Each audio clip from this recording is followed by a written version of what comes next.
মানুষ পৃথিবীতে আসছে, সবাই ওর জন্য দোয়া করবেন। আল্লাহ পাক যেন ওকে ভালো রাখে ওর মায়ের বাবার সাথে।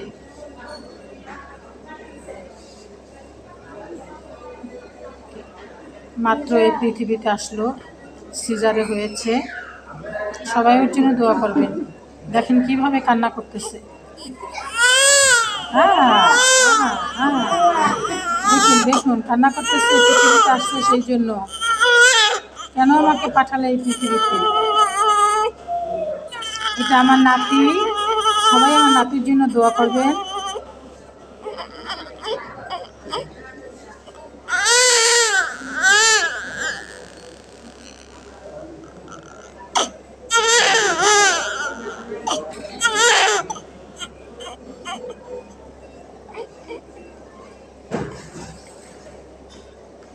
দেখা